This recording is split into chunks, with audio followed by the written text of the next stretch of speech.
David Carson s'arrêta sur le seuil de sa chambre, le regard rivé sur les deux silhouettes enlacées sur le lit. L'une était sa femme, Tori. Il lui fallut une trentaine de secondes pour identifier l'autre comme étant Joe Bonetti. David ne s'attarda pas après avoir reconnu l'amant de sa femme. Il n'éprouva aucune étincelle d'excitation, ni aucune des réactions perverses que certains hommes lui avaient décrites lorsqu'ils découvraient leur femme en flagrant délit. Au lieu de cela, il prit une photo, pivota sur lui-même, descendit les escaliers et versa une triple dose de Jack Daniels dans son verre fétiche. Il prit mentalement note de s'assurer de conserver la possession de ce verre lors de la procédure de divorce imminente, le jugeant irremplaçable. La raison des appels manqués de sa femme devenait maintenant flagrante. En téléphonant pour l'informer de son retour anticipé d'un voyage d'affaires, il avait aperçu son téléphone portable posé sur la table du salon, au milieu d'un amas de vêtements éparpillés. C'était un cliché lamentable, rentrer chez soi plus tôt que prévu pour trouver son conjoint au lit avec un autre homme. Comble de l'ironie, cet homme était cet arrogant vantard, Bonetti. Joe était le frère cadet de l'un des gros bonnets locaux. La mafia ne permettrait jamais à Joe d'accéder à l'échelon intérieur, ni même extérieur, mais il jouissait tout de même d'une certaine notoriété, grâce à son frère, un fait que Joe s'assurait de faire connaître à tous. David vida son whisky et fouilla dans le réfrigérateur à la recherche de nourriture. La journée avait été épuisante et son dernier repas se résumait à une tasse de yaourt au buffet du petit déjeuner de l'hôtel ce matin-là. Il déterra un récipient à emporter contenant du poulet. Joe et Tori avaient dû dîner au Hunter's Lounge avant de rentrer pour leur idylle d'après-dîner. Un observateur non averti aurait pu s'interroger sur la réaction apparemment nonchalante de David face à l'infidélité de sa femme, cependant, la vérité brute était que David était conscient de la nature volage de Tori lorsqu'il l'avait épousée 3 ans auparavant. Combien de femmes s'adonnent à toutes les formes d'intimité dès le premier rendez-vous? Elle lui avait assuré de sa transformation, et jusqu'à ce soir, David n'avait eu aucune raison de douter de sa fidélité. Peut-être qu'un véritable changement est un idéal inatteignable. De plus, David était tout simplement las du drame incessant associé à son mariage avec Tori. Elle était sujette à des crises de colère pour les choses les plus insignifiantes, et David avait de toute façon récemment envisagé le divorce. Il disposait désormais d'une justification irréfutable, lui permettant de s'en extraire la conscience tranquille, voire de conserver la part du lion de ses biens. David consomma le poulet froid et son deuxième triple whisky et était sur le point de partir lorsque Tori fit irruption dans la cuisine, en hurlant. « David! Qu'est-ce que tu fous? Qu'est-ce que tu fais ici ?»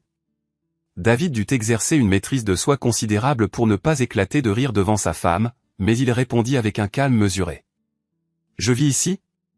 C'est précisément à ce moment-là que Joe entra en trombe dans la pièce. Il était complètement nu, brandissant la lampe de chevet de David. Dès qu'il aperçut David, il se figea sur place. « David, qu'est-ce que tu fous ici ? » ?»« Je vis ici. » Joe avait toujours eu l'intellect d'un élève de CM2, et il interpréta manifestement la réponse contenue de David comme de la peur. « Très bien, cocu, fous le camp d'ici avant que je ne te punisse. Ta vieille et moi avons des affaires inachevées. » Joe fit tournoyer la lampe au-dessus de sa tête en proférant son avertissement. C'est à ce moment-là que David estima qu'il en avait assez. Sur la table de la cuisine se trouvait un magnifique ensemble de couteaux, cadeau de mariage de son oncle et de sa tante. Peut-être que le whisky avait altéré son jugement. Il pouvait simplement quitter la cuisine. Ou. Son regard se porta à nouveau sur les couteaux alors qu'il pesait ses options, n'ayant jamais commis un tel acte auparavant. Il saisit le long couteau à découper, le même outil qu'il avait utilisé la dernière fois lorsqu'ils avaient accueilli sa famille pour Thanksgiving. Personne parmi les 3 personnes présentes dans la pièce ne comprit le déroulement des événements avant qu'ils ne se soient déjà produits. David plongea le couteau dans l'abdomen de Joe, puis le poussa vers le haut dans son diaphragme. La terreur pure gravée sur le visage de Joe était palpable. David plongea son regard dans ses yeux. Il n'avait jamais ôté la vie à un être humain auparavant. En effet, sa dernière altercation physique remontait à l'école primaire. Alors que David fixait ses yeux, il s'interrogea sur les pensées de Joe à ce moment précis. Joe réalisait-il qu'il n'était qu'à quelques minutes de la mort? Repensait-il à son existence pathétique? Ou à sa femme et son fils, qu'il ne reverrait plus jamais? Alors que Joe s'effondrait sur le sol, David reconnut que ses derniers vestiges de conscience étaient perdus dans l'abîme. Personne ne saurait jamais les pensées ultimes de Joe. Lorsque le corps de Joe heurta le sol, Tori se mit à hurler. David accomplit alors un acte qu'il ne s'était jamais cru capable de commettre. Il frappa Tori en plein nez, la laissant inconsciente. C'était la première fois de sa vie qu'il levait la main sur une femme. L'ampleur des événements précédents dégrisa instantanément David. Il observa Joe, puis sa femme. David comprit qu'il venait de signer son propre arrêt de mort. Le frère de Joe, John, exigerait son exécution pour cette transgression, et David savait que la mise à mort ne serait ni rapide ni indolore. John Bonetti était contraint de défendre sa réputation, et David deviendrait un énième récit édifiant des conséquences de s'opposer à la famille Bonetti. Il jeta un coup d'œil à sa femme, gisant inanimée sur le sol à côté du défunt. Il faillit s'exclamer, « Maudit soit Tori. Qu'est-ce qui t'a pris de coucher avec un Bonetti ?» Désormais relativement sobre, David commença à envisager les actions qu'il devait entreprendre. Il la porta jusqu'au lit, l'Y attacha avec plusieurs de ses cravates en soie, et lui enfonça un bâillon dans la bouche. Il se rendit ensuite dans son bureau pour activer son ordinateur. Y avait-il des limites à l'information accessible sur Internet? David ouvrit un moteur de recherche et tapa « Comment disparaître ». De nombreux articles apparurent, qu'il scruta méticuleusement, prenant des notes abondantes. D'autres recherches produisirent encore plus de données. À 4 heures du matin, il avait élaboré un plan. Il vérifia l'état de Tori. Elle se débattait contre ses liens mais ne semblait pas souffrir de manière significative. Rassuré, il se recoucha dans la chambre d'amis et parvint à grappiller quelques heures de sommeil. Au réveil, à 8 heures, il détacha Tori et lui permit d'utiliser les toilettes sans retirer le bâillon de sa bouche. Un bref instant, il caressa l'idée de l'interroger sur ses motifs, mais se ravisa, se disant qu'elle ne ferait qu'exploiter l'occasion pour lui faire porter le blâme ou inventer une justification fallacieuse. Il la rattacha au lit, le dos plaqué contre la tête de lit, et lui murmura à l'oreille. « Reste tranquille un petit moment. Je suis désolé, mais je n'ai pas l'intention de mourir parce que tu as choisi de coucher avec un dégénéré. Demain, je contacterai quelqu'un et révélerai où tu te trouves. Tu enduras 24 heures de désagréments, tandis que moi, je passerai le reste de ma vie à regarder constamment par-dessus mon épaule. Adieu. » David contempla la femme une dernière fois. Par la suite, il essaierait de comprendre ce qui l'avait poussé à l'épouser. Comment avait-il pu être si stupide? Mais pour l'heure, sa principale préoccupation était l'inventaire des tâches qu'il devait finaliser avant de devenir un fantôme. Au sommet de cette liste figuraient les mesures nécessaires pour extraire la somme d'argent maximale possible de ses divers comptes et transférer ses fonds hors du pays sans être repéré par les autorités. Avance de fonds sur carte de crédit, liquidation de ses investissements, utilisation de sa ligne de crédit personnel. Une telle flambée d'activité allait-elle éveiller des soupçons? Pas si tout était exécuté à la perfection. Selon ses recherches en ligne, à midi, David avait amassé 100 000 $ et réservé un billet en première classe pour Rome. De là, il profiterait des nouvelles réglementations de l'Union européenne et disparaîtrait dans l'une des petites régions semi-autonomes où les résidents étrangers étaient surveillés de manière superficielle. Karen Roland était assise à son bureau, confrontée à la difficulté d'annoncer à sa cliente que son mari avait une liaison avec sa secrétaire sans lui causer de dommages émotionnels irréparables. D'après leur conversation précédente, Karen savait que sa cliente éprouvait une profonde affection pour son mari. Il était regrettable qu'elle soit mariée à un individu aussi méprisable. Absorbée par son travail sur le terminal informatique, Karen entendit la porte du bureau extérieur s'ouvrir. Son assistante administrative était partie déjeuner et, une fois de plus, avait négligé de verrouiller la porte. Karen jeta un coup d'œil à la prothèse de jambe posée dans un coin. Cet instrument maudit lui causait de nouvelles douleurs et nécessitait un nouvel ajustement. Elle se demanda si elle aurait suffisamment de temps pour la fixer correctement à son genou. Cela ne se produisit pas. La porte de son bureau s'ouvrit brusquement au moment où elle entendit une voix d'homme l'appeler. « Puis-je » Un homme apparut dans l'encadrement de la porte. Un homme plutôt séduisant, probablement d'origine sud-européenne. Il sourit, mais ce sourire n'était guère plus qu'une façade, un geste répété, lorsqu'il prit la parole. La porte était ouverte. « J'espère que vous ne m'en voulez pas de cette intrusion. Je cherche quelqu'un. » Karen enregistra son travail sur l'ordinateur et fit signe à l'étranger d'entrer. Restant assise, elle tendit la main et se présenta. « Karen Roland. Comment puis-je vous aider ?» L'étranger lui serra la main et la retint un peu trop longtemps. Était-ce une tentative de la charmer ou de l'intimider, commença-t-il. « Je m'appelle John Bonetti. Ma sœur, Tori Carson, s'efforce de retrouver son mari volage. Il a purement et simplement vidé leur compte et fui le pays. Nous savons qu'il s'est rendu à Rome l'année dernière. Elle pense qu'il devrait être informé qu'elle a donné naissance à son enfant. Personnellement, je pense qu'elle ferait mieux d'élever l'enfant seule. Mais on ne peut pas raisonner une mère. Au cours de l'année écoulée, nous avons fait appel à 2 agences distinctes, qui ont toutes 2 échoué. J'ai obtenu votre nom par un ami. Quoi qu'il en soit, elle persiste à me demander de l'aider à le retrouver, et je persiste à essayer. Il s'appelle David Carson. Le récit de John Bonetti n'a pas immédiatement sonné l'alarme. Elle expliqua les difficultés inhérentes à la localisation d'une personne en Europe. Bien que non insurmontable, elle possédait les contacts et les ressources nécessaires pour potentiellement y parvenir. Elle discuta également de ses honoraires et fournit une estimation des coûts. Bonetti ne sourcilla même pas. « Puis-je rencontrer votre sœur ?»« Certainement. Je peux organiser sa venue ici aujourd'hui ou demain. »« À quelle heure ?»« Si vous pouviez arriver demain à 9 h du matin avec Madame Carson, je préparerai les contrats pour vos signatures. Elle devra répondre à quelques questions de référence. » Bonetti partit. Comme c'est étrange. Il avait dû remarquer sa prothèse de jambe dans le coin, mais il n'avait manifesté aucune réaction. Karen ne s'attarda pas sur la question, elle reprit plutôt le travail sur le rapport qu'elle préparait pour son client. Le lendemain matin à 9 h, John Bonetti revint au bureau de l'enquêteur privé, cette fois accompagné de Madame Tori Carson. Karen observa immédiatement 2 détails. Premièrement, le nez de Madame Carson avait manifestement été cassé par un choc violent à un moment donné. Deuxièmement, Madame Carson semblait réellement effrayée. L'enquêtrice se demanda si elle n'était pas une femme battue. Pourquoi ces femmes désiraient-elles invariablement retourner auprès de leur mari violent? Ne comprenaient-elles pas combien leur vie serait meilleure sans la crainte perpétuelle de la violence physique? Karen commença son interrogatoire.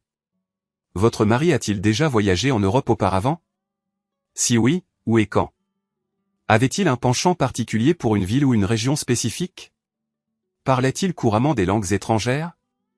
Madame Carson répondit consciencieusement à ces questions, ainsi qu'à d'autres. Cependant, au fur et à mesure que les 3 personnes conversaient, Karen commença à revoir son évaluation initiale. La peur de Madame Carson n'était pas dirigée vers son mari. Au contraire, elle semblait avoir peur de son frère, John Bonetti. Karen envisagea sérieusement de refuser la mission, mais sa situation financière la contraignit à continuer.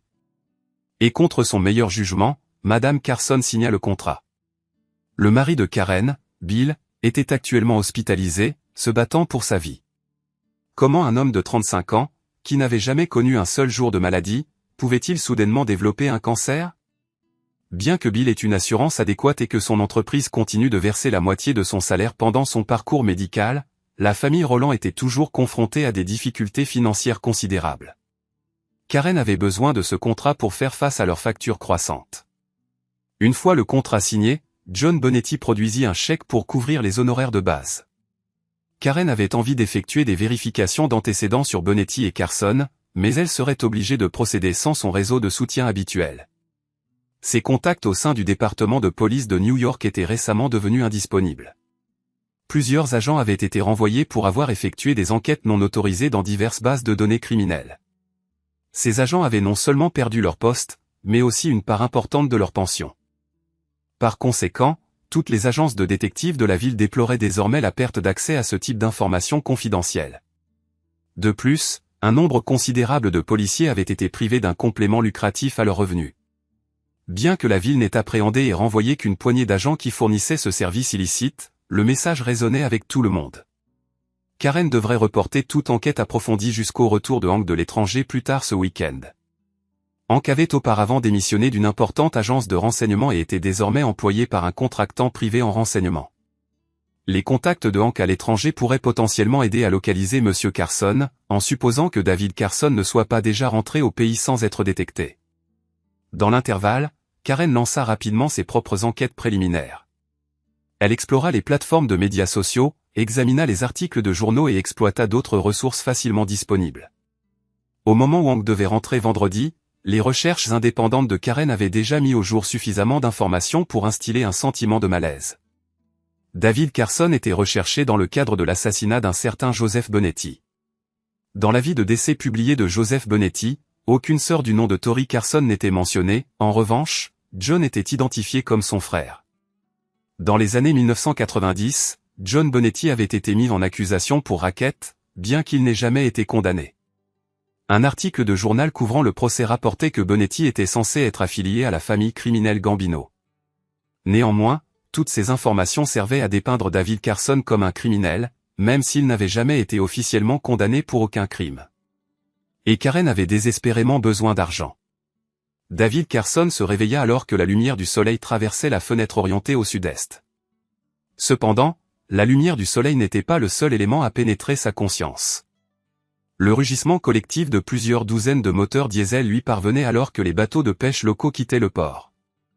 David se leva de son lit, se dirigea vers la salle de bain et se sécha avec une serviette. De retour dans la chambre de son modeste studio, David jeta un bref coup d'œil à la femme endormie dans son lit avant d'allumer la cafetière.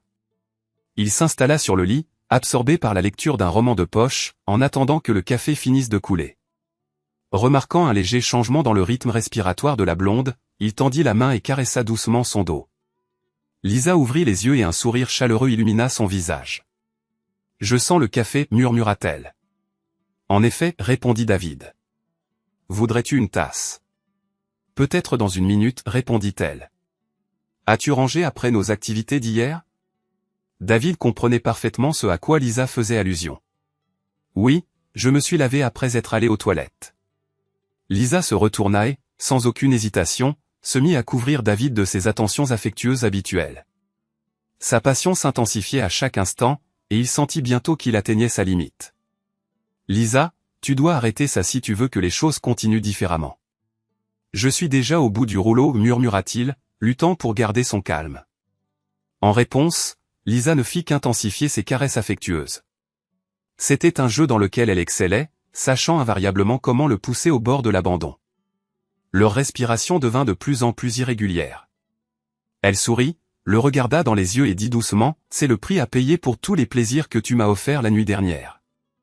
Et maintenant, s'il te plaît, sers-moi une tasse de café. » David s'était retrouvé dans ce paisible village de pêcheurs environ 2 semaines après son arrivée à Rome ce jour fatidique de l'année précédente. Son coût de la vie était tout à fait raisonnable.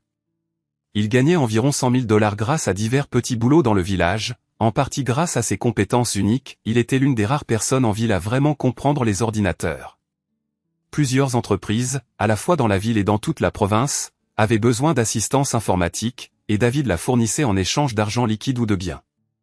Comme personne ne demandait jamais à examiner son passeport, David se présentait comme un Canadien de l'Ontario et adoptait le pseudonyme de John Davis.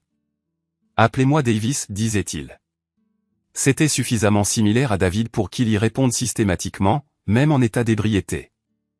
Après avoir enduré 6 mois de célibat auto-imposé, le fait d'avoir été témoin de l'infidélité de sa femme avec cet individu méprisable avait considérablement affecté son estime de soi. Un soir, au bar local, un lieu de rassemblement populaire pour les étrangers, une femme blonde frappante approcha David, désormais connu sous le nom de Davis.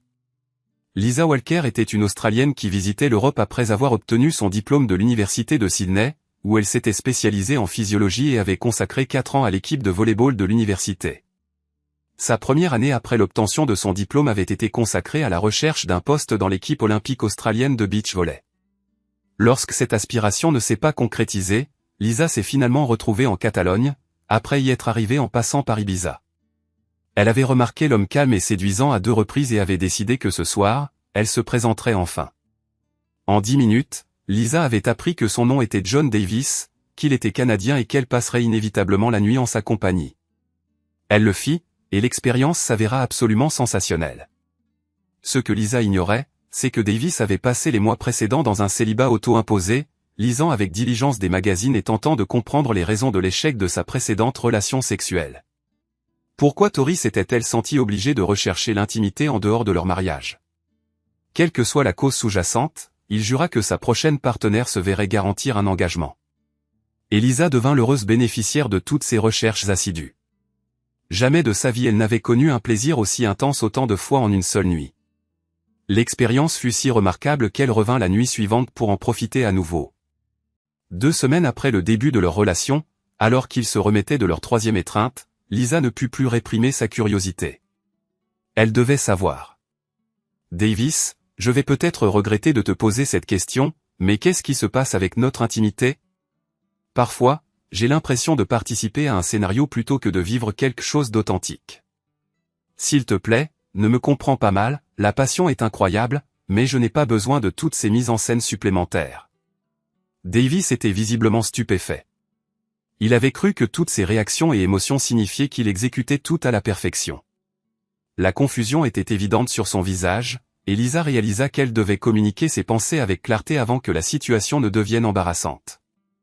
D'accord, Davis, laisse-moi t'expliquer. Ce que je désire vraiment, c'est moins de routine et plus de connexion authentique. Tout n'a pas besoin d'être aussi méticuleusement contrôlé. Je n'aime pas ces fantasmes exagérés. Ils peuvent paraître séduisants dans les livres, mais en réalité, la plupart des femmes n'aspirent pas vraiment à cette expérience. Elle le regarda avec un sourire chaleureux.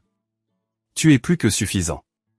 Ce dont j'ai besoin, c'est moins de performance et plus d'amour.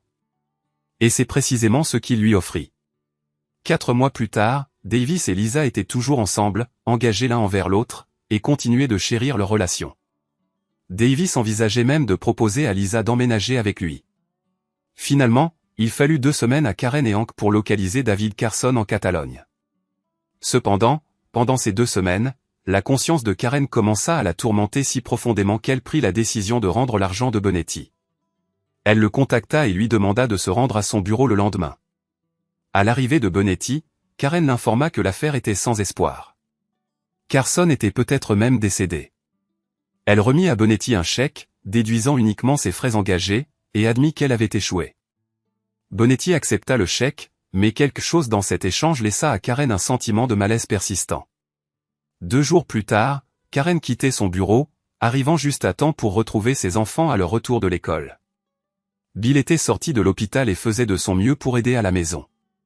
Cependant, il avait subi une séance de chimiothérapie ce matin, ce qui signifiait qu'il serait bien trop malade pour préparer le dîner.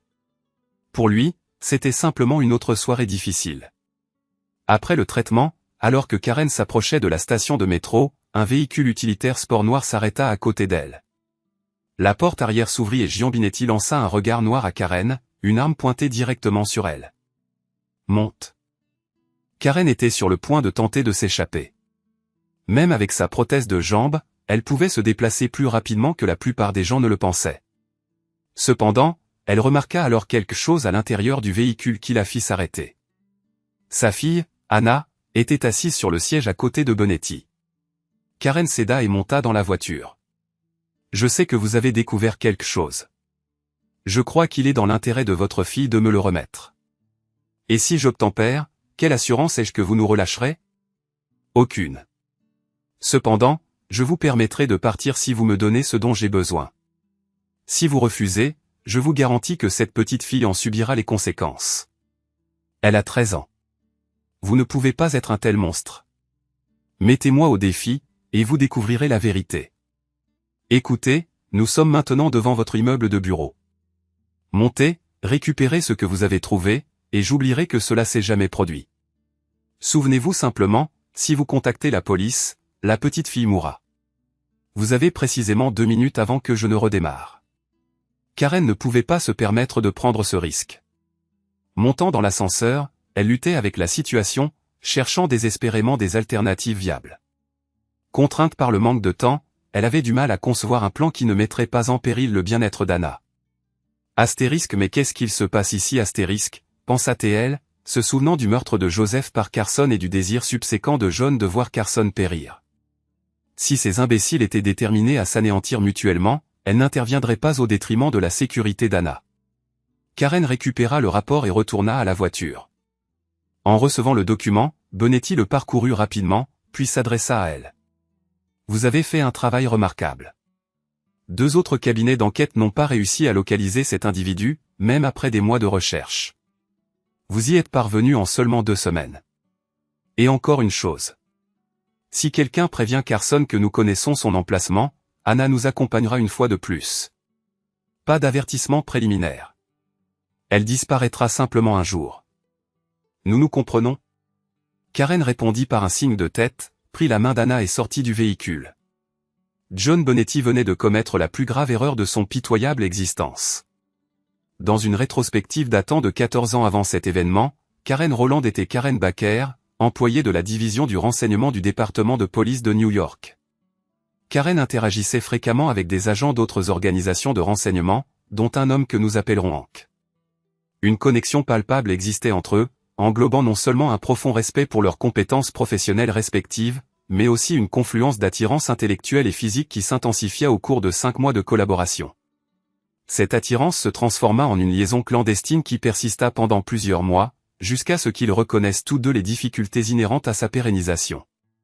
Ils avaient reconnu dès le départ son caractère éphémère. Hank devait bientôt partir pour le Moyen-Orient, et leur relation ne dépassa jamais les limites d'une amitié entrelacée d'une passion fervente. Un problème supplémentaire exigeait une résolution. Le diaphragme contraceptif de Karen avait manifestement mal fonctionné, elle attendait un enfant. La grossesse fut confirmée une semaine avant le départ prévu de Hank pour l'Afghanistan.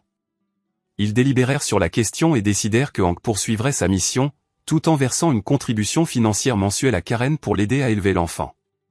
Ils convinrent de reconsidérer la question au retour de Hank de l'étranger. Karen était satisfaite de cet arrangement. Elle désirait cet enfant et était heureuse que le nourrisson ait une ascendance exceptionnelle. Elle comprenait les défis inhérents à la monoparentalité, mais au moins elle était financièrement à l'abri. Par la suite, un événement se produisit qui changea irrévocablement tout. Karen, enceinte de 7 mois, montait les marches d'une station de métro pour se rendre à son travail lorsqu'elle trébucha, manquant de dégringoler dans l'escalier. Cependant, un monsieur qui se tenait derrière elle intervint, l'empêchant de tomber. Reprenant son équilibre, elle se retrouva enlacée par l'homme le plus colossal qu'elle ait jamais rencontré. « Merci. Je crois que vous venez de m'éviter une descente des plus désagréables. » « De rien. Un tel incident ne devrait pas arriver à une femme avec un enfant à bord. Permettez-moi de porter votre serviette. »« Où allez-vous » Karen révéla sa destination et se présenta. « Je suis Bill Roland. Êtes-vous pressé par le temps ? Puis-je vous offrir une tasse de café, ou peut-être autre chose ?» Karen accepta le café, puis le dîner ce week-end, et ensuite le théâtre la semaine suivante. Ainsi, la cour progressa jusqu'à ce qu'elle consente même à ce que Bill soit son partenaire à ses cours prénataux, offrant à sa sœur une explication pour son changement d'accompagnateur. Karen commença à soupçonner qu'il pourrait être Astérisque le bon Astérisque. Mais serait-il disposé à élever l'enfant d'un autre homme ? La plupart des hommes étaient peu enclins à commencer leur union conjugale de cette manière, avec la responsabilité d'élever la progéniture d'un autre homme. Lorsque leur relation s'approfondit, Anna avait 2 mois. Karen et Bill se réunirent pour une discussion. Bill entama la conversation avec la question qui le préoccupait le plus. « Karen, j'ai 2 questions. Premièrement, combien d'enfants désirez-vous ? J'avais toujours espéré en avoir 2 ou 3. Pourquoi me demandez-vous cela ? Parce que j'aimerais avoir un enfant à moi. J'avais besoin de savoir si Anna serait votre seul enfant. Bill, je chéris Anna de tout mon cœur, mais j'aimerais aussi avoir un enfant avec mon mari. Est-ce que cela répond à votre première question ? Bill sourit. Cela aurait constitué le principal obstacle à leur avenir. Ma deuxième question, que se passera-t-il quand Hank reviendra ? Vous aurez un enfant avec lui. La fidélité est non négociable. Je ne partagerai pas ma femme avec un autre homme. Karen répondit avec candeur. Moi non plus, la fidélité est un vœu que j'ai l'intention de respecter, et j'attends que mon mari fasse de même. Le sourire de Bill s'élargit. Maintenant, c'était au tour de Karen. Très bien, vous avez posé vos 2 questions, et j'y ai répondu.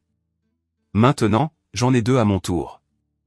Premièrement, Hank et moi avons récemment discuté de cette question. Il ne reviendra pas avant un certain temps, au moins 2 ans. Et, franchement, il n'est pas particulièrement apte à être père. Pouvez-vous élever Anna comme votre propre enfant ? Pas de favoritisme, même si nous avons 1 ou 2 enfants ensemble.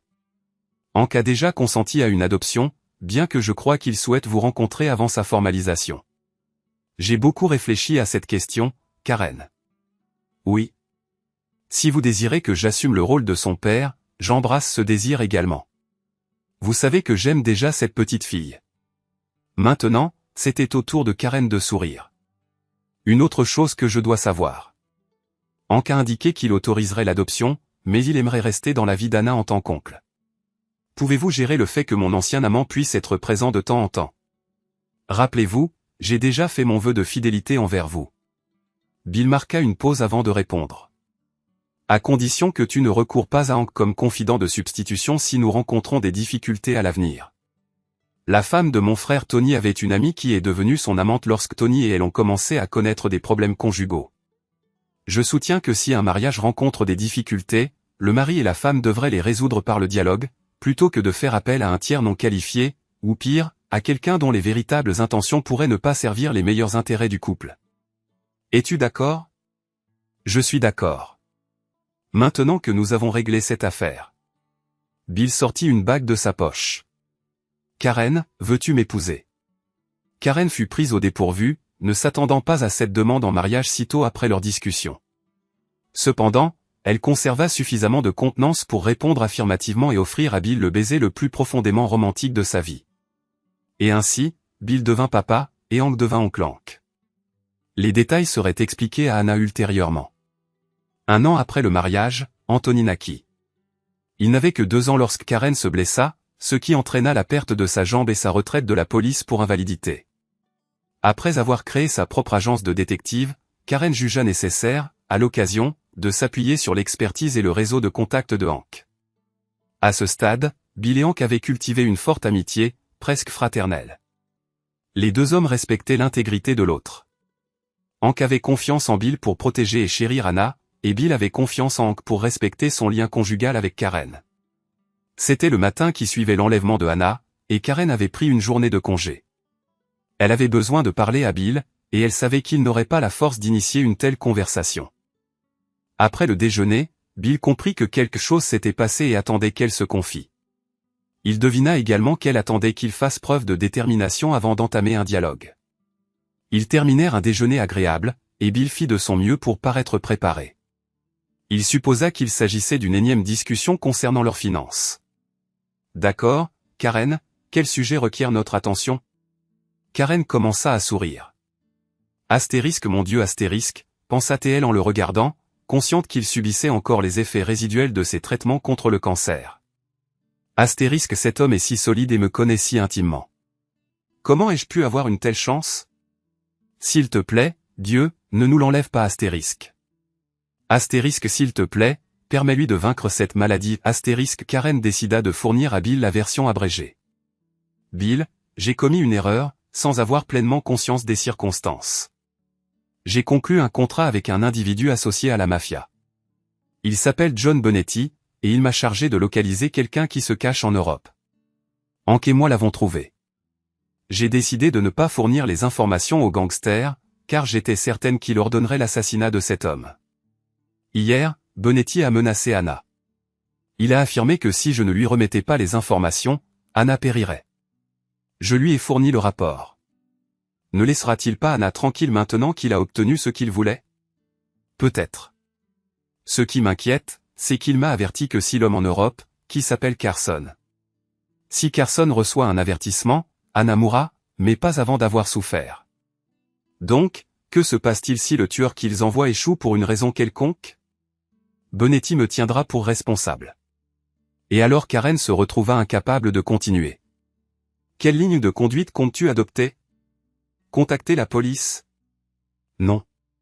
Je souhaite informer Hank que ce voyou a menacé Anna. Cependant, je ne voulais pas le faire sans ton consentement. Tu es son père. Nous devons décider de cela collectivement. Et Hank peut s'en occuper d'une manière qui ne rejaillira pas sur nous. Je ne veux pas qu'il arrive du mal à Anna, mais je ne veux pas non plus que des gangsters l'assassinent, Anthony ou toi par vengeance. Je suis absolument certaine que Hank peut résoudre ce problème sans que personne ne découvre notre lien avec cette affaire. Alors contacte Hank. Qu'il vienne ici. Hank arriva à leur domicile en moins de 2 heures. Compte tenu de l'urgence de la convocation, sa première pensée fut que cela pouvait être lié au cancer de Bill.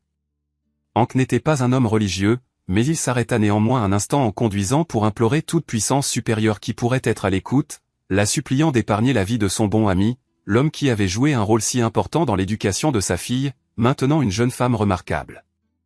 Maintenant assis dans leur salon, Hank n'était pas préparé à la véritable raison pour laquelle il avait été convoqué chez les Roland. Tandis que Karen répétait les menaces de Bonetti, Bill perçut quelque chose dans les yeux de Hank qui lui inspira presque de la peur. Cette expression se transforma rapidement en ce qui ne pouvait être décrit que comme les rouages se mettant en marche dans l'esprit de Hank. Hank se leva de sa chaise, se dirigea vers la cuisine, ouvrit le robinet, but directement à la source, puis regagna son siège. J'aurais besoin d'une assistance informatique, mais je ne peux solliciter personne à l'agence ni à la société. J'ai déjà une trace de John Bonetti grâce à nos enquêtes préliminaires. Si une activité supplémentaire a lieu, Bonetti disparaîtra, et la piste remontera directement jusqu'à nous. Même si nous échappons à toute surveillance officielle, on ne peut jamais connaître l'étendue de la portée de la mafia. Vous souvenez-vous de la personne que nous avons aidée il y a plusieurs années? Celle qui était capable de diffuser des virus et de prendre le contrôle de systèmes informatiques? Nous avons besoin de son expertise, quoique pas à un degré aussi extrême, cependant, il n'est plus affilié à nous actuellement. Quel était son prénom? Jeffrey, ou quelque chose d'approchant. Parlez-vous de Jeffrey Parker, celui de Philadelphie? J'ai le moyen de le contacter. À moins que ses coordonnées n'aient été modifiées, répondit Hank. Je le contacterai en utilisant un téléphone qui ne peut être rattaché à aucun d'entre nous et j'organiserai une rencontre. À partir de ce moment, aucun d'entre vous ne doit être impliqué dans cette affaire.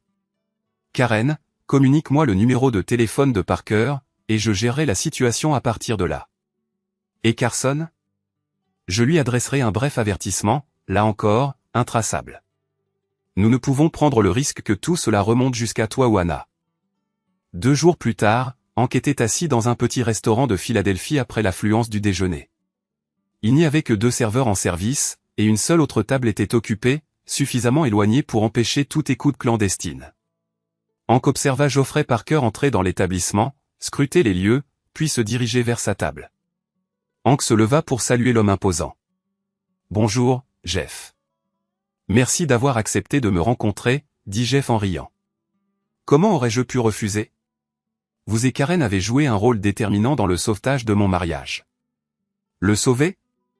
Je comprends que vous avez résolu tous vos problèmes à l'époque. Plus efficacement que je n'aurais jamais pu l'imaginer.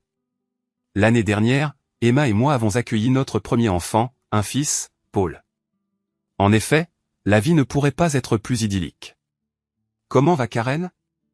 Karen se porte à merveille, tout comme ses enfants. Cependant, Bill, son époux, lutte contre le cancer. Oh, je suis profondément désolé d'apprendre cela. Comment évolue-t-il ? Les médecins nous offrent de l'espoir, mais actuellement, nous sommes confrontés à un dilemme plus pressant, et nous pourrions bénéficier de votre aide. Hank expliqua ensuite la situation, détaillant son intention de neutraliser la menace qui pesait sur Anna et ce dont il avait besoin de Jeff pour faciliter son exécution.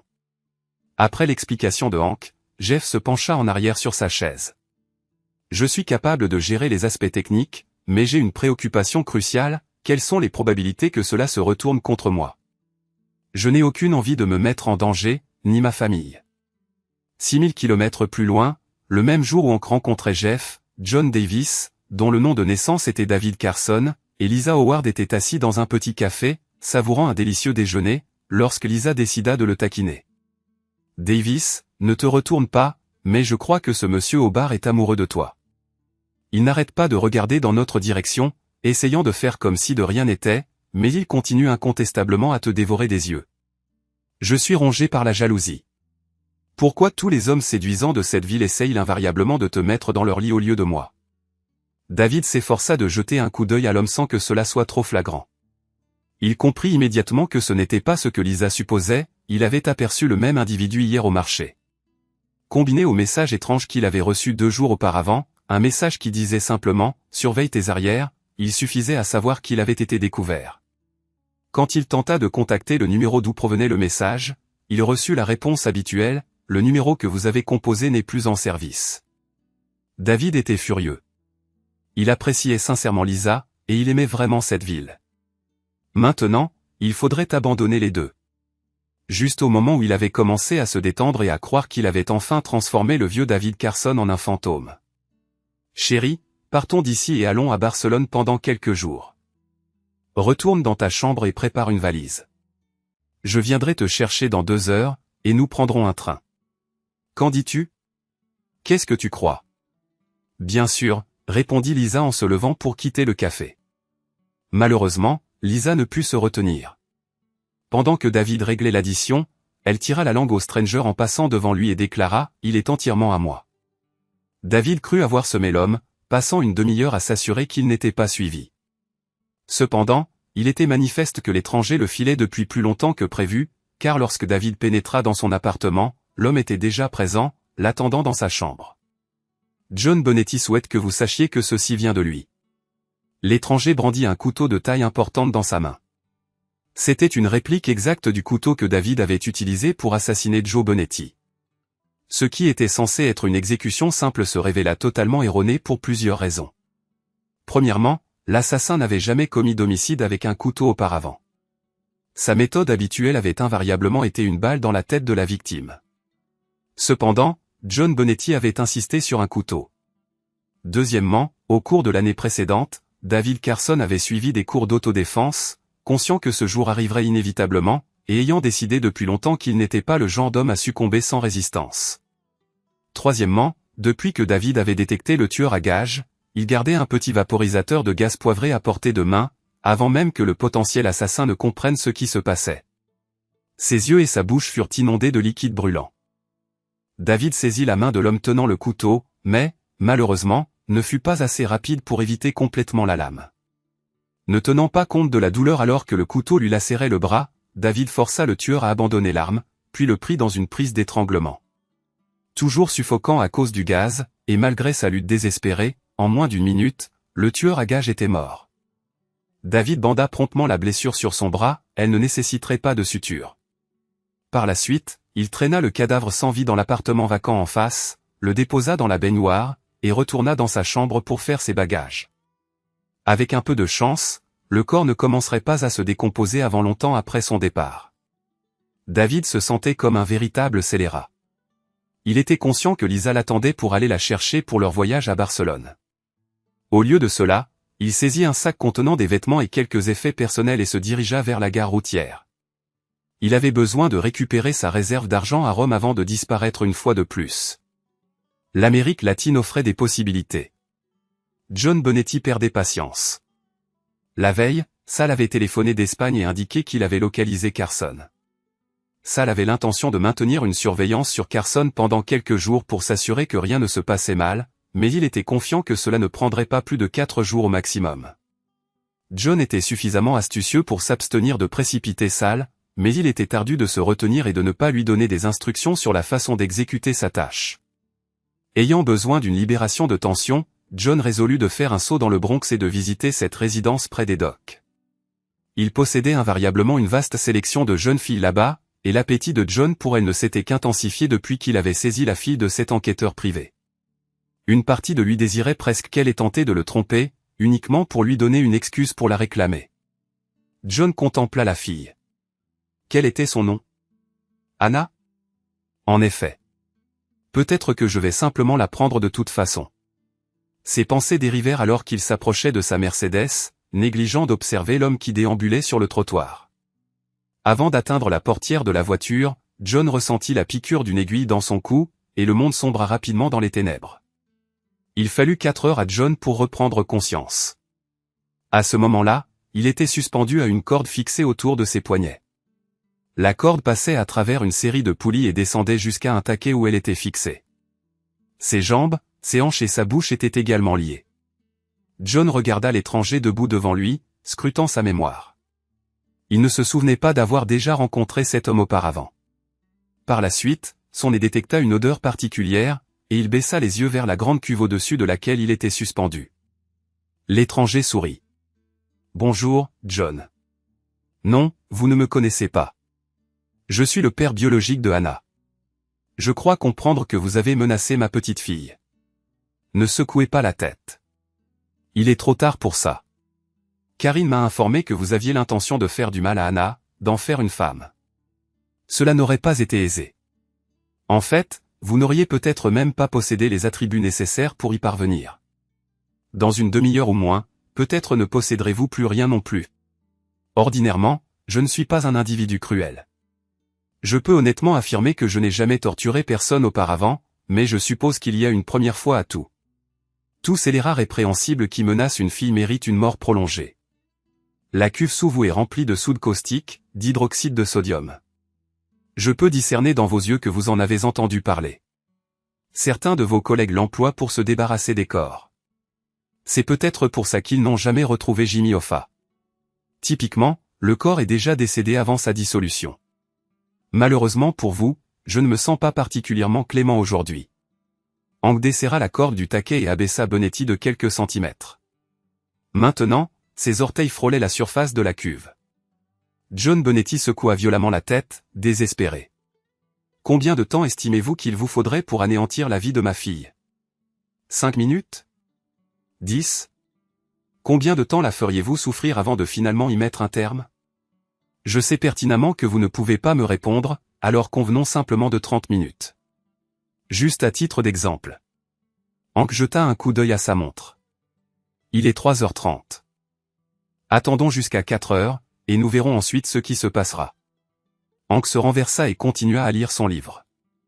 John commença à donner des coups de pied, essayant de s'éloigner de la cuve.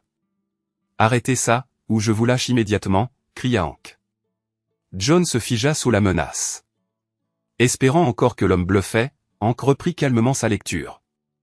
À 4h, Hank referma le livre et leva les yeux. « Alors, John, avez-vous retenu la leçon? Promettez-vous de laisser Anna et sa famille tranquilles ?» John n'en croyait pas ses oreilles. Il acquiesça frénétiquement, essayant d'assurer silencieusement à cet étranger qu'il accéderait à ses demandes, mais au fond de lui, il imaginait déjà le chaos qu'il déchaînerait sur ce misérable, sur Karen, sa famille, et surtout sur la petite Anna. Vous imaginez probablement que je vous libère parce que j'ai peur de vos associés de la mafia, mais ce n'est pas la raison. Je connais vos comptes offshore, et je suis raisonnablement certain qu'eux aussi. Si vous disparaissiez soudainement, il se poserait la question suivante, connaissions-nous tous ces comptes? Peu importerait qu'il y ait d'autres comptes ou non. Vous n'auriez aucun moyen de prouver le contraire. Donc, si je voulais que vous disparaissiez, et que je voulais que la pègre croie que vous les avez trahis, je laisserais quelques miettes de pain ici et là, juste assez pour les orienter dans la mauvaise direction, pour leur faire croire que vous vous êtes enfui de votre propre chef. Il se pencha plus près. C'est ce que je ferais si j'avais l'intention de vous tuer, mais je pense que vous avez retenu la leçon. Et si j'ai votre assurance solennelle que vous laisserez Anna tranquille, vous quitterez cet endroit vivant. Hank s'avança vers la poutre et relâcha la corde. Il hissa légèrement John vers le haut, puis hésita un dernier instant. John, consentez-vous à renoncer à Anna et à sa famille? John acquiesça une fois de plus, se pliant aux conditions. Il avait du mal à croire à sa bonne fortune. Qui était cet individu? Comment connaissait-il l'existence des comptes offshore? S'il avait l'intelligence de les découvrir, pourquoi serait-il assez stupide pour le libérer? Vous savez quoi, John? J'ai des doutes quant à votre sincérité. En prononçant ces mots, Hank abaissa Bonetti dans la cuve, l'immergeant jusqu'à la taille. Il fallut un bref instant à John pour comprendre ce qui se passait. La douleur était atroce.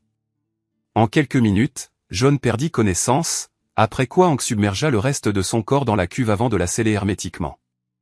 À l'aide d'un chariot élévateur, Hank chargea la cuve sur le plateau d'une camionnette et entama un long voyage vers l'ouest, vers un endroit isolé qu'il connaissait intimement, situé près de la ville de Leban. Pendant les 3 années qui suivirent son départ de Catalogne, David Carson pérégrina de ville en ville à travers l'Amérique centrale et le Mexique. Actuellement, il louait une chambre dans une villa appartenant à un avocat retraité, situé près d'un petit village côtier au sud-ouest d'Ensenada. Ses contacts aux États-Unis l'avaient informé que John Bonetti avait disparu peu après la tentative d'assassinat. Pendant au moins 1 an après avoir reçu cette information, David resta dans un état de crainte perpétuelle, ne restant jamais dans le même centre urbain plus d'1 mois. Il supposait que John avait appris la mort du tueur à gages et avait résolu d'éliminer David lui-même. À son insu, il n'existait que 4 personnes au monde qui savaient que David n'avait aucune raison de craindre John Bonetti, et ces 4 personnes ne s'étaient jamais divulgué cette information. David rentrait chez lui après une nouvelle soirée à la cantine locale. Il en avait assez de se cacher, mais surtout, ses parents, ses frères et sœurs lui manquaient. Il n'avait pas encore rencontré ses 2 neveux, qui étaient nés depuis son expatriation. Le lendemain, il devait rencontrer un homme qui s'était engagé à lui fournir une nouvelle identité. Cette entreprise exigerait la moitié des $40 000 qui lui restaient, mais ce serait une dépense justifiée si elle facilitait son retour éventuel chez lui. Tori Carson ferma la portière de sa voiture et gravit l'escalier lugubre menant à l'appartement délabré qu'elle appelait chez elle. Depuis cette nuit fatidique, 5 ans plus tôt, son existence n'avait été qu'une cascade de malheurs. Pendant les 3 premières années, les hommes remarquaient à peine son existence à cause de la fracture nasale infligée par David. Certes, quelques hommes avaient eu des relations sexuelles avec elle, mais elle finit par comprendre que cela n'arrivait que lorsqu'il la retournait sur le ventre. Même ce misérable scélérat, John Bonetti, avait procédé de la sorte avant sa disparition, affirmant que c'était en représailles de la mort de son frère 2 ans auparavant. Tori avait réuni toutes ses ressources, jusqu'au dernier centime, et utilisé au maximum sa carte de crédit pour subir une rhinoplastie reconstructrice. Cependant, 1 an plus tard, elle découvrit qu'un dégénéré l'avait infecté de la gonorrhée. Maintenant, même avec le nez le plus esthétique du quartier, Tori restait incapable d'attirer qui que ce soit dans sa chambre à coucher. Son affliction semblait être de notoriété publique. Ce qui lui manquait vraiment, c'était la façon dont David lui montrait de l'affection. Maman avait raison, pensa T.L. On ne comprend vraiment qu'à la fin. Alors qu'elle ouvrait la porte de son appartement, une ombre se précipita vers elle. Un homme la poussa à l'intérieur et referma rapidement la porte. Ne criez pas, et il ne vous arrivera rien. Tori pouvait à peine en croire ses sens. David ? En effet, c'est moi. David scruta l'appartement, observant la misère. Je suppose qu'aucun de nous n'est sorti indemne de ta petite aventure. La colère de Tori s'enflamma. Non, David, aucun de nous. Mais surtout moi. Tu n'étais pas obligé de réagir de manière excessive et de tuer Gio. David commençait à perdre son sang-froid, mais il avait besoin d'informations, il conserva donc son calme. J'essaie de comprendre les circonstances de la disparition de John Bonetti. Il avait un contrat sur ma tête, et je suis incapable de déchiffrer ce qui se passe. Plusieurs personnes m'ont informé que vous viviez avec lui avant sa disparition. Que pouvez-vous me dire ? Nous ne vivions pas ensemble. Il se servait de moi comme d'un objet inanimé. Il n'a jamais prononcé un mot, sauf des phrases comme « satisfait mes désirs » ou des choses dans le genre. Donc, non, je ne sais pas où il se trouve, et j'espère qu'il pourrit en enfer. Mais pas avant qu'il ne te retrouve et ne se venge de ce que tu m'as fait. Il devenait de plus en plus difficile pour David de garder son calme, mais il avait une dernière question. As-tu une idée de la façon dont John m'a localisé ? Il y a 3 ans, John a engagé 3 agences de détectives différentes. La dernière a dû réussir à te retrouver. Il ne m'a jamais rien dit. C'était une agence qui s'appelait Roland. Une femme la dirige sur la 43e rue. Si John ne se confiait presque pas à toi, comment sais-tu tout ça ? Parce que John m'a forcé à l'accompagner. Il m'a obligé à dire que je te cherchais pour que tu saches que je portais ton enfant. Et tu as accepté ça, même en sachant que John complotait pour m'assassiner. John ne m'a pas laissé le choix. Il a dit que si je refusais, il me tuerait. Tori se mit à pleurer, et David ne put se retenir. Pour la 2e fois de sa vie, il frappa une femme. C'était la même qu'avant, et son coup de poing anéantit son tout nouveau-né. Tout cet investissement financier, et le nez de Tori revint à son état d'il y a 2 ans. David attacha Tori et se prépara pour la nuit. Le matin, il se rendrait sur la 43e rue et parlerait à cette détective. Karen Roland leva les yeux lorsque sa secrétaire entra dans le bureau, accompagnée d'un homme. Il était 8 heures du matin, par conséquent, ce que cet homme voulait devait être d'une importance capitale. Un certain monsieur Jefferson. Il a insisté pour vous voir immédiatement, patronne. Quelles sont vos instructions ? Faites-le entrer, April. Je m'en occupe. April quitta le bureau mais laissa la porte entr'ouverte. De retour à son bureau, Karen fit signe à l'homme de s'asseoir en face d'elle. Il lui disait vaguement quelque chose. « Que puis-je faire pour vous, monsieur Jefferson ?» demanda Karen, espérant que l'homme donnerait son nom complet pour l'aider à se souvenir s'ils s'étaient déjà rencontrés. « Sam Jefferson. J'espère que vous pourrez me fournir quelques informations. » David n'avait aucune idée précise de comment cela allait se dérouler. Il espérait pouvoir obtenir des informations pertinentes et ensuite s'enfuir à nouveau de la ville. La semaine précédente avait été consacrée à renouer avec sa famille, mais il s'inquiétait de plus en plus que les autorités ou Bonetti ne découvrent qu'il était revenu aux États-Unis sous une fausse identité. Tori restait cloîtré dans son appartement. Il envisagea de passer un coup de téléphone pour obtenir sa libération après avoir quitté la ville en toute sécurité. Cette idée faillit le faire rire, tant il imaginait combien cette vipère acariâtre devait être furieuse en réalisant qu'elle avait été ligotée de nouveau, exactement comme avant. J'ai besoin d'informations concernant un homme du nom de John Bonetti. On m'a dit qu'il avait disparu, mais il semble que personne ne sache où il se trouve. À l'instant où le nom de Bonetti sortit des lèvres de l'homme, Karen reconnut l'identité de la personne assise devant elle. Ainsi, David Carson était toujours vivant. Quelle bénédiction! Sa conscience n'avait cessé de la tourmenter depuis qu'elle avait divulgué l'emplacement de Carson à Bonetti. Même les contacts de Hank s'étaient avérés incapables de retracer ce qui s'était réellement passé. Un tueur à gages avait été retrouvé mort. Mais y avait-il eu plus d'un seul assassin? Avec la mort de Bonetti, l'enquête était restée en suspens jusqu'à ce moment précis. Karen se renversa sur sa chaise et prit une décision. On pense que John Bonetti s'est volatilisé après s'être enfui avec des fonds qu'il a détournés à la mafia. Je peux vous rapporter ce que disent les rumeurs, mais ce n'est que cela, des rumeurs.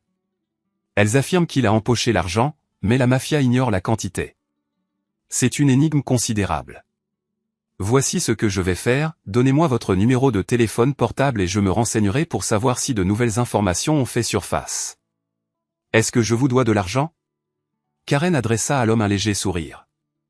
Apposez votre signature sur ce contrat. Versez $10 et votre numéro.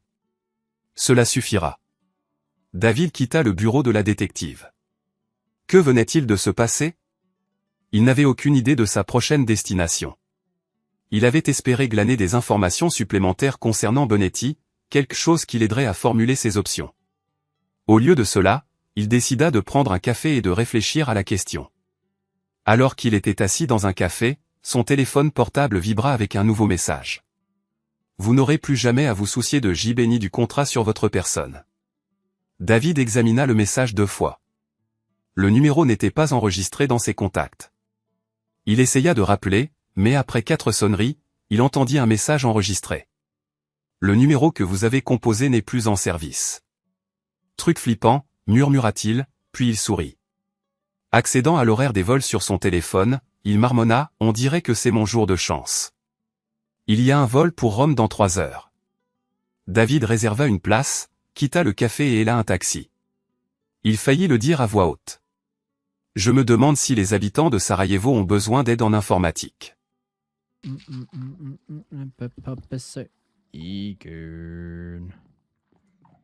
overvejer lidt at gå hen og prøve at rebuild Cobras hus. Jeg er virkelig ondt af, hans hus er dødt.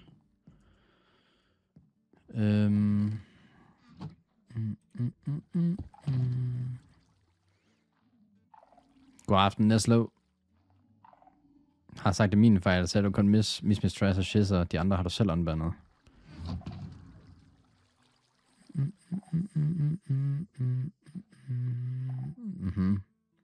Nå, jeg skal have noget XP, fordi jeg skal hen med en ting til Liva.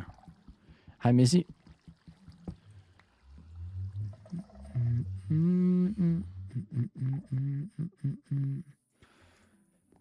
Jeg har så ondt af Cobra. Alt sammen, fordi han skulle lave 9/11. Prøv at overveje, at der er nogen, der ser en stream, og så gider du ikke at læse chatten. Jeg snorke, når DJ skriver. Jeg tog fejl, troede bedre om dem. Ja, det er det. Hej Cecilie, hvad fanden du har fundet hen? Cecilie, jeg synes jo, vi skal lave et bofællesskab. Ligesom der er nogen af de andre, der har gjort.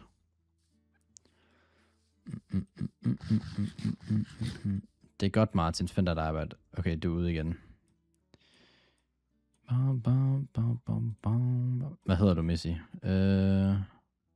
Har jeg så stadig på Discord? Hvorfor ikke nogen, der har sagt det? Minecraft Whitelist. Du hedder du bare Missy på Minecraft, seriøst? Whitelist at Missy. What? Hvordan fanden har du fået det navn? Bacon skyder sig selv i foden. Det gør han ude.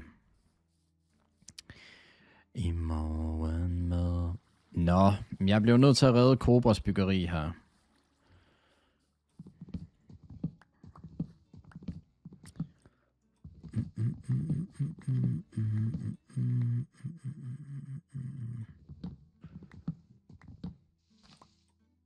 Emilas submate. Kier nu, velkommen til.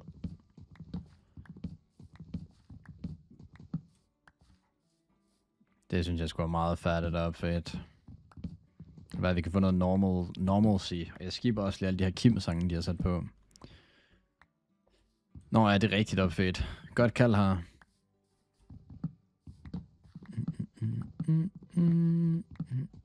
Living in an uptown world. Hvad med du bygger hele tårnet med birketræ? Nej, det er okay.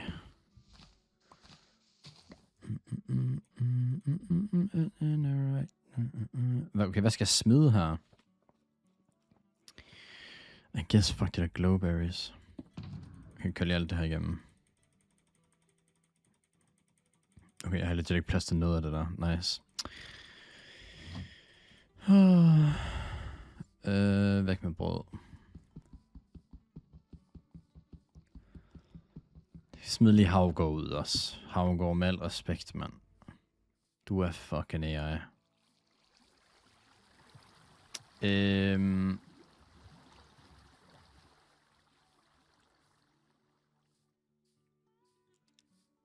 Kan vi slå PvP til, så jeg kan dræbe Sepp?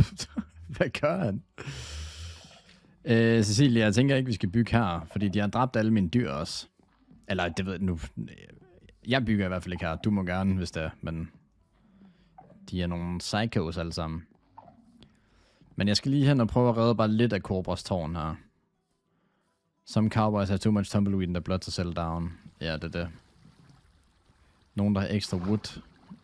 Ikke umiddelbart. Cobra, helt dit hus er gone, mate. Helt lortet.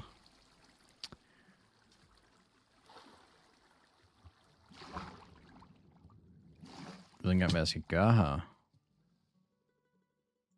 Det bliver ikke sjovt at bygge igen. Det gør det virkelig ikke. Nej, jeg tror, at vi tager en piller ad gangen. Der er jo ikke rigtig andet for. Ja, den er lidt dyr, den er.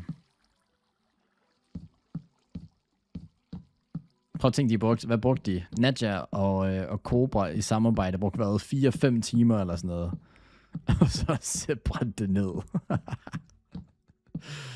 Det er sgu vildt.